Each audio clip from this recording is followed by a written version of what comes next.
Hello साथियों, नमस्कार। आपका स्वागत है डीएनएस एग्ज़ाम बोरियस में। फॉर ऑल कम्पिटेटिव एग्ज़ाम जो नायक सीरीज नवीन शर्मा सर ले रहे हैं, उसका जीएस का प्रैक्टिस सेट नंबर 17 है। इससे पहले हम 16 प्रैक्टिस सेट पूरे कंप्लीट कर चुके हैं और उनकी एक क्रमबद्ध तरीके से प्ले लिस्ट बनी हुई है। अगर आपने इसको उनको नहीं किया है तो इसको कंप्लीट करने के साथ साथ आप उनको भी कंप्लीट करिए, क्योंकि ये प्रैक्टिस सेट आपके हर एग्ज़ाम के लिए सफिशिएंट है, वन डे एग्ज़ाम के लिए। तो बिना किसी आपकी देरी से आपका प्रैक्टिस सेट शुरू करते हैं। प्रैक्टिस सेट 17 शुरू करने से पहले प्रैक्टिस सेट 16 के 5 प्रश्न रिवीजन प्रश्न हैं, जिसमें पहला है कि नलवारी पशु मेला कहाँ आयोजित होता है। तो ये नलवारी, नल पर बारी बारी से कौन जाता है? हेमा और आंचल। हमारे क्लास में सबसे शरारती कौन है? हेमा और आंचल। तो नल पर वो बारी बारी से पानी लेने जाते हैं। तो नलवारी पशु मेला कहाँ का हो गया? हिमाचल प्रदेश का। साबरी खान का संबंध किससे है? तो सारंगी से है। साबरी खान सारंगी से संबंधित हैं। तीसरा क्वेश्चन है, भारत में सुप्रीम कोर्ट की पहली बैठक कब हुई थी? तो 28 जनवरी 1950 को हुई थी। और ये स्थापना कब हुई थी? तो स्थापना हुई थी 16 जनवरी 1950 को। चौथा क्वेश्चन है कि हर्षचरित कितने भागों में लिखा गया है? तो हर्षचरित 8 भागों में लिखा गया है। किसमें? 8 भागों में। कहा जाता है कि हर्षचरित के जो 5 भाग हैं वो खुद राजा हर्ष ने लिखे थे। पांचवा क्वेश्चन है, क्षेत्रीय ग्रामीण बैंकों में राज्य का कितना प्रतिशत होता है? तो राज्य का 15% होता है। केंद्र का कितना होता है? तो केंद्र सरकार का 50% होता है और जो बैंक होती है बैंक का 35% होता है। आगे चलते हैं, आज की क्लास को शुरू करते हैं, जिसमें पहला क्वेश्चन है कि जो राज्य हैं और बायो रिजर्व हैं, तो असम का क्या है? मानस है। पंचवटी कहाँ का है? तो एमपी मध्य प्रदेश का है। सिमलीपाल कहाँ का है? उड़ीसा का है। और नोक्रेक कहाँ का है? तो मेघालय। मैं घायल हो गया लेकिन नोक्रेक क्रेक नहीं पड़ा मेरी हड्डियों में, तो नोक्रेक कहाँ का हो गया? मेघालय का हो गया। बायोस्फीयर रिजर्व यानी कि जैव निश्चय किसको द्वारा किए जाते हैं? तो ये यूनेस्को द्वारा किए जाते हैं। जैव आधारित क्षेत्र की संख्या भारत में कितनी है? तो 18 है, जिसमें 4 पहले हो चुके हैं और कुछ जो हैं, जैसे सुंदरवन कहाँ है बायोस्फीयर रिजर्व? तो वेस्ट बंगाल में है।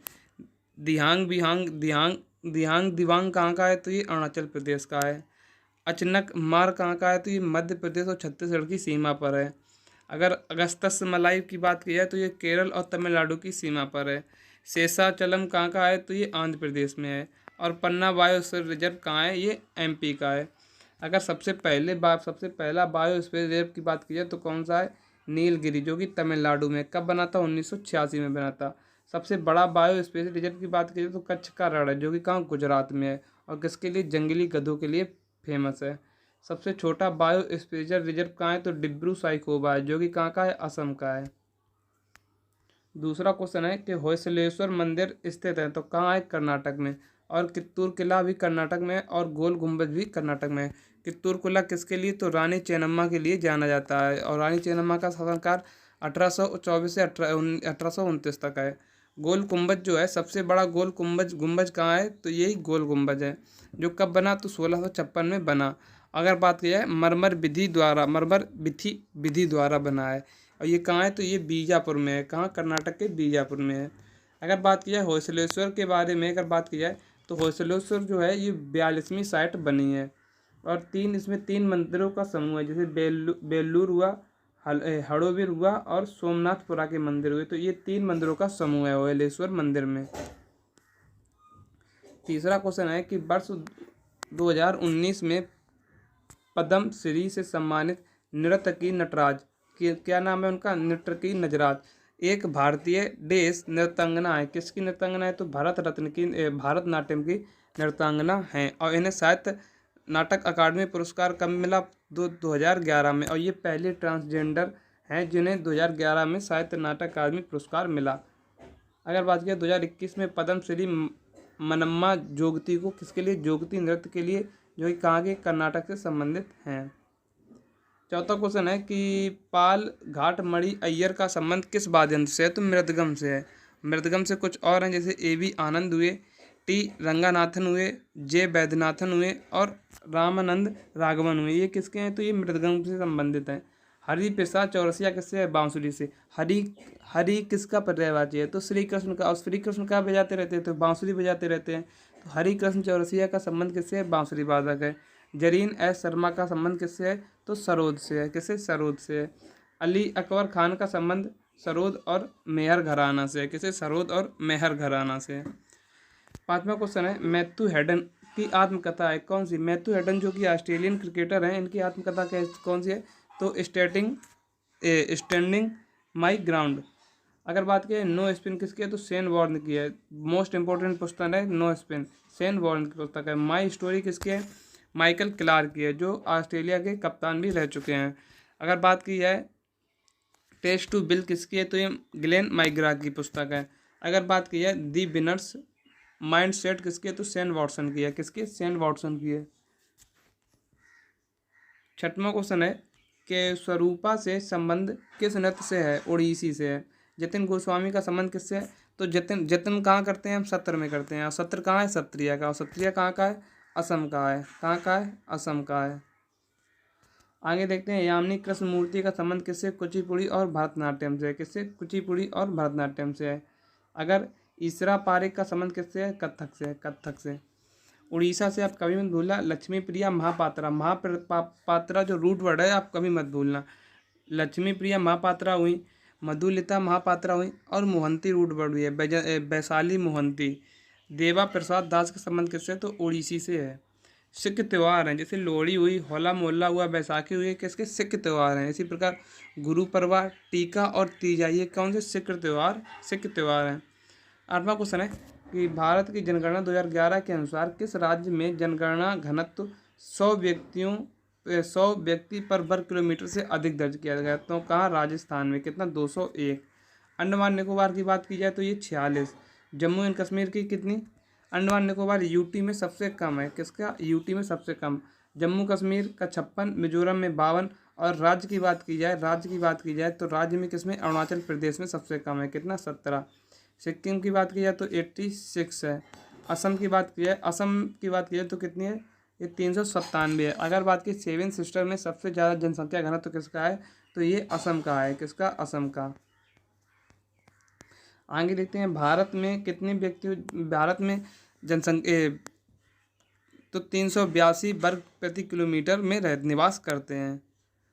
आगे देखते हैं नौवां क्वेश्चन है किस वर्ष में भारत ने राष्ट्रीय खेल दिवस मनाना शुरू किया? तो 2012 से। और किसकी याद में? तो मेजर ध्यानचंद की याद में, जिसे हॉकी का जादूगर भी कहा जाता है। और मेजर ध्यानचंद खेल रत्न पुरस्कार में राशि कितनी है? तो 25 लाख है। अगर बात की जाए मेजर ध्यानचंद का जन्म कब हुआ था? तो 29 अगस्त को। अगर बुक इनकी कौन सी है? गोल बुक है। इन्होंने किस ओलंपिक में कप्तानी की? तो 1936 के बर्लिन ओलंपिक में। और यहाँ पर क्या गोल्ड जीत कर लाए थे। इंटरनेशनल खेल दिवस मनाया जाता है 6 अप्रैल को। इंटरनेशनल शतरंज दिवस 20 जुलाई को मनाया जाता है। इंटरनेशनल योग दिवस 21 जून को मनाया जाता है। राष्ट्रमंडल दिवस 24 मई को मनाया जाता है। 7 अगस्त की बात करें तो भाला फेंक दिवस किसे? नीरज चोपड़ा ने इसी दिन भाला फेंका था, ओलंपिक में गोल्ड लिया था। तो भाला फेंक दिवस कब? 7 अगस्त को मनाया जाता है। राष्ट्रीय हथकरघा दिवस भी किसी दिन मनाया जाता है। जो हाथ से निर्मित वस्तुएं होती हैं, जो हाथ निर्मित कारीगर होते हैं, उनके लिए एक दिवस तैयार किया गया जिसको राष्ट्रीय हथकरघा दिवस कहा जाता है। 12 अगस्त को इंटरनेशनल युवा दिवस मनाया जाता है। अगर राष्ट्रीय युवा दिवस की बात की जाए तो 12 जनवरी को मनाया जाता है। किसकी? स्वामी विवेकानंद की याद में। 19 अगस्त को क्या मनाया जाता है? इंटरनेशनल फोटोग्राफी दिवस मनाया जाता है। 10वां क्वेश्चन है संविधान के किस आर्टिकल में सुप्रीम कोर्ट को न्यायिक पूर्वावलोकन की शक्ति प्रदान है? कि सुप्रीम कोर्ट किसी भी केस को अपने रीओपन कर सकता है। तो आर्टिकल 37 के जरिए। आर्टिकल 130 क्या कहता है? तो सुप्रीम कोर्ट की शक्तिपीठ के बारे में बताता है। आर्टिकल 143 क्या कहता है? राष्ट्रपति सुप्रीम कोर्ट की सलाह लेंगे। 11वां क्वेश्चन है सुप्रीम कोर्ट के न्यायाधीशों को अगर अपने पद से हटाना हो तो लोकसभा में कितने सदस्यों द्वारा महाभियोग प्रस्ताव लाया जा सकता है? तो 100 सदस्यों के हस्ताक्षर की जरूरत पड़ती है। ये प्रक्रिया किस में है? तो प्रक्रिया 124 में है। रामास्वामी पर ये चलाया गया था। कौन सा? महाभियोग। कब? 1991 में। लेकिन ये क्या रहा था? ये असफल रहा था। 12वां क्वेश्चन है सुप्रीम कोर्ट के न्यायाधीशों के जो मुख्य न्यायाधीश हैं उनकी प्रति माह वेतन कितना होता है? तो 2.80 लाख होता है। लाख। अन्य जो जज होते हैं उनका कितना होता है? 2,50,000 होता है। अब हाई कोर्ट के मुख्य न्यायाधीश का कितना होता है? तो उनका होता है 2.5 लाख और अन्य न्यायाधीशों का 2,25,000 होता है। 13वां क्वेश्चन है, भारत में न्यायपालिका का स्वरूप है कैसा? एकीकृत स्वरूप है। अगर न्यायपालिका को भारत का व्याख्याकार भी, संविधान का व्याख्याकार भी कहा जाता है और संविधान का संरक्षक भी किसे कहा जाता है? तो न्यायपालिका को कहा जाता है। 14वां क्वेश्चन है, सुप्रीम कोर्ट के मुख्य न्यायाधीश में सबसे कम कार्यकाल किसका है? तो कमल नारायण सिंह का, जिन्हें 18 दिन केवल काम किया सीजीआई के पद पर। सबसे पहले कौन थे? तो हीरालाल जे कानिया थे, हीरालाल जे। आगे देखते हैं कि वर्तमान सीजीआई कौन है? तो डीवाई चंद्रचूड़ हैं, जो कि 50वें नंबर के हैं। सर्वाधिक कार्यकाल किसके रहा? तो इनके ही पिताजी थे वाई.वी. चंद्रचूड़, जिनका शासनकाल कब से कब तक, जिनका कार्यकाल 7 ईयर और 4 माह तक रहा। ऐसे सीजीआई जो कार्यवाहक राष्ट्रपति भी बने, तो एम हिमायतुल्लाह भी कार्यवाहक राष्ट्रपति भी बने थे। प्रथम दलित सीजीआई कौन बने? तो के.जी. बालकृष्णन प्रथम दलित सीजीआई बने। भारत में जन्मे प्रथम सीजीआई कौन थे? तो एच कृपाणिया थे। अगर बात की जाए PIL प्रणेता किसे कहा जाता है? तो PN भगवती को कहा जाता था। जनहित याचिका, अगर कोई भी व्यक्ति सताया जा रहा है तो उसके लिए आप किसी भी कोर्ट में जन याचिका दायर कर सकते हो। तो जन याचिका दायर के जो जनक किसे कहा जाता है? तो PN भगवती को कहा जाता है। आगे देखते हैं कि 15वां क्वेश्चन है, भारत में किस संवैधानिक पद पर कोई महिला नहीं रही है? तो सुप्रीम कोर्ट के मुख्य न्यायाधीशों की पद पर नहीं रही है। और प्रथम लोकसभा अगर महिला की बात की जाए तो कौन है? मीरा कुमार बनी थी। 16वां क्वेश्चन है कि चालुक्य की राजधानी कहाँ स्थित है? तो वातापी या बादामी चालुक्य की राजधानी है। चालुक्यों को संस्थापक किसे माना जाता है? तो पुलकेशिन प्रथम को माना जाता था, जिसका शासनकाल 535 से 566 AD तक रहा। पुलकेशिन द्वितीय का शासनकाल कब से कब तक रहा? तो 610 ईस्वी से लेकर 642 ईस्वी तक रहा। और पुलकेशिन द्वितीय ही थे जिन्होंने हर्षवर्धन को दक्षिण अभियान के लिए रोका था। किसे? राजा हर्ष को रोका था और पराजित किया था। अंतिम शासक कौन है? तो कीर्ति वर्मन है। चालुक्य वंश का अंतिम शासक कीर्ति वर्मन द्वितीय। और इसका किसने? दंती दुर्ग ने हराया था और क्या? राष्ट्रकूट वंश की स्थापना की थी। पुलकेशिन द्वितीय की हत्या किसने की? तो नरसिंह वर्मन प्रथम ने की। और वातापी कांडा उपाधि भी धारण की, और ये पल्लव वंश से संबंधित है। दक्षिणा पथेर उपाधि किसकी थे? पथेश्वर उपाधि किसकी? पुलकेशिन द्वितीय की है। 17वां क्वेश्चन है, प्रारंभ में कौन कर्नाटक के चालुक्य के अधीन थे? तो राष्ट्रकूट थे। कौन? राष्ट्रकूट थे। 18वां क्वेश्चन है, पल्लव वंश का अंतिम शासक था तो कौन सा? अपराजित वर्मन था। संस्थापक कौन था? तो सह विष्णु था। सह विष्णु। और इसने उपाधि क्या रखी थी? तो अवनी सिंह की उपाधि रखी थी। पल्लव वंश की राजधानी क्या थी? तो कांची राजधानी थी। और इनके दरबार में कौन? सह विष्णु के दरबार में कौन रहता था? तो भारवी रहता था। और भारवी की बुक कौन सी है? तो किरारता यूनियन है। अगर बात की आज क्लास के 19वां क्वेश्चन है, किस पल्लव के शासनकाल के दौरान वेनसांग ने पल्लव राजधानी कांची का दौरा किया? तो नरसिंह वर्मन प्रथम के। और इनका शासनकाल 630 से 668 AD तक रहा। महाबलीपुरम के रथ मंदिर है, इनका निर्माण का श्रेय किसे जाता है? तो नरसिंह वर्मन प्रथम को जाता है। पल्लवों की राजधानी क्या थी? तो कांचीपुरम थी राजधानी। अगर हम बात की जाए पुष्पभूति वंश की राजधानी क्या थी? थानेश्वर थी। पाल वंश की राजधानी क्या थी? तो मुंगेर थी। राष्ट्रकूट वंश की राजधानी मान्यखेत या मालखेड़ था। और चंदेल शासकों की राजधानी खजुराहो थी। चोलों की राजधानी की तंजावुर थी। और परमार वंश की राजधानी धारा थी। 21वां क्वेश्चन है, वल्लभी के मैत्री वंश के संस्थापक कौन थे? तो भट्टार्क थे। चालुक्य वंश जो है वो कर्नाटक के इतिहास का स्वर्ण काल भी किसे कहा जाता है? तो चालुक्य वंश को कहा जाता है। जैसे भारत के इतिहास का स्वर्ण काल गुप्त वंश को कहा जाता है, उसी प्रकार कर्नाटक के कर्नाटक में चालुक्य वंश को स्वर्ण काल कहा जाता है। मोरमा गोवा बंदरगाह किस राज्य में है? तो ये गोवा में है। अब बड़े बंदर की बात की जाए तो कितने हैं? टोटल 13 बंदरगाह हैं, जिसमें जो पश्चिम की तरफ हैं वो कौन कौन से हैं? जैसे दीनदयाल बंदरगाह या कांडला बंदरगाह, इसी का पुराना नाम था, जो कि कहाँ है? गुजरात में है। नवांग सेवा जो बंदरगाह है वो कहाँ का है? महाराष्ट्र में। मुंबई बंदरगाह महाराष्ट्र का है। मंगलौर कहाँ है? कर्नाटक में। केरल कहाँ है? कोच्चि बंदरगाह केरल का है। और मार्मा गोवा गुजरात का। ये कितने हैं? एक तरफ 6 हैं। और 6 ही दूसरी तरफ हैं, जैसे एन्नौर चेन्नई और तूतीकोरिन बंदरगाह ये कहाँ के हैं, तमिलनाडु के हैं। कोलकाता बंदरगाह कहाँ है, वेस्ट बंगाल और पारादीप बंदरगाह उड़ीसा में है, और विशाखापट्टनम बंदरगाह आंध्र प्रदेश में है। और 13वां बंदरगाह कहाँ है, तो ये आंध्र प्रदेश अंडमान एंड निकोबार में। और विशाखापट्टनम सबसे गहरा बंदरगाह है। और सबसे बड़ा बंदरगाह कौन सा है, तो ये मुंबई सबसे बड़ा बंदरगाह है। 23वां क्वेश्चन है कि मध्य मंडल जो मेसोस्फीयर होता है इसकी सीमा क्या है, तो ये 50 से 80 किलोमीटर इसकी सीमा है। क्षोभ मंडल की सीमा क्या है, तो 0 से 12 और 18 किलोमीटर होती है। और इसमें क्या मौसमी घटनाएं होती हैं, वर्षा हुई, ओस हुई, फॉग हुआ, तो ये किसमें होती है मौसमी घटनाएं, क्षोभ मंडल में। समताप मंडल में जहाँ तापमान समान रहता है, इसमें 18 से 50 किलोमीटर ऊपर। और इसमें क्या वायुयान किसमें उड़ते हैं, तो समताप मंडल में उड़ते हैं। मध्य मंडल 50 से 80 किलोमीटर, ताप मंडल जहाँ 80 से 800 किलोमीटर तक होता है, और वायुमंडल 800 किलोमीटर के ऊपर का सबरे जो क्षेत्र है वो वायुमंडल में आता है। भूपर्पटी में सबसे प्रचुर मात्रा में पाई जाने वाली धातु कौन सी, तो एल्युमिनियम है, कितनी 8% धातु।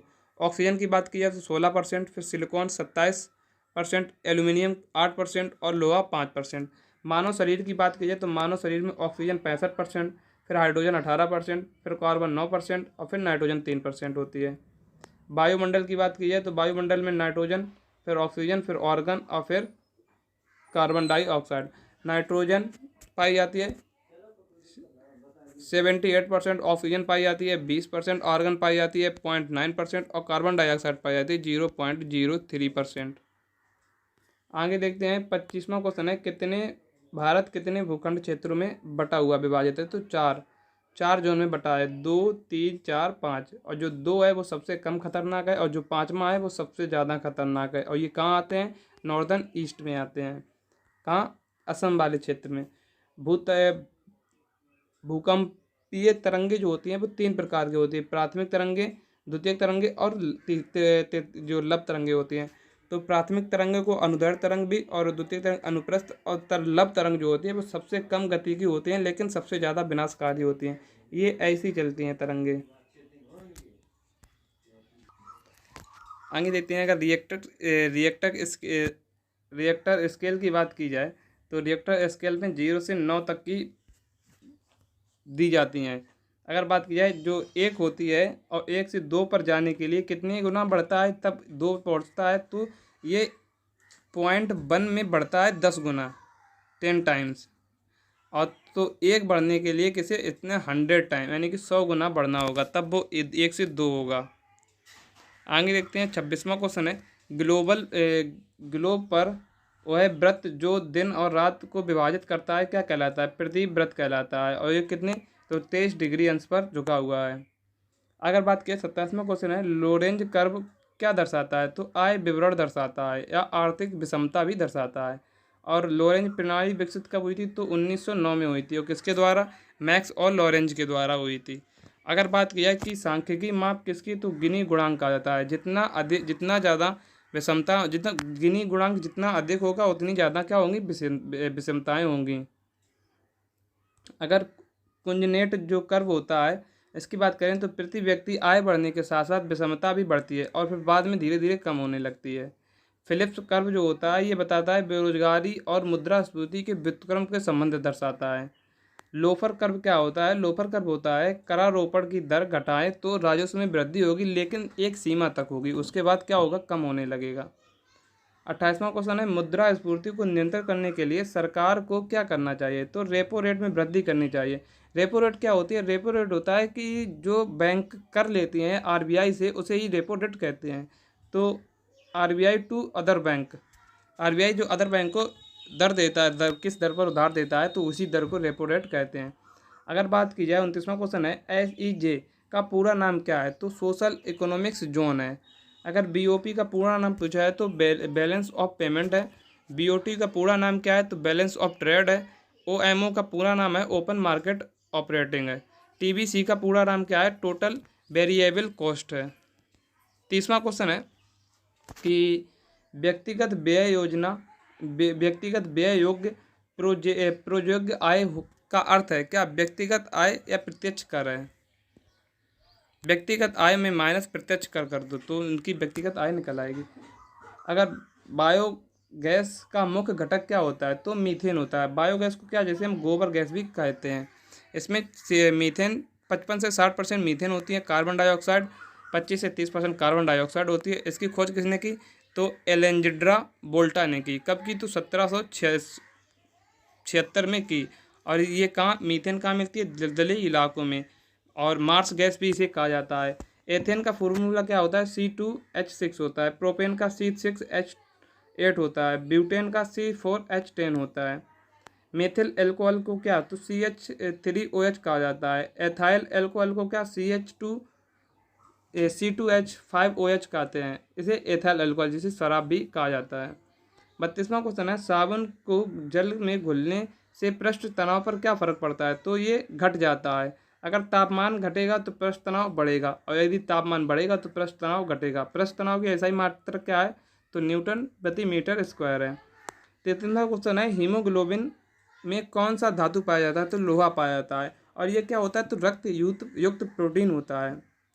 हीमोग्लोबिन का कार्य क्या होता है तो ये शरीर के अंगों तक क्या मतलब ऑक्सीजन को पहुंचाता है।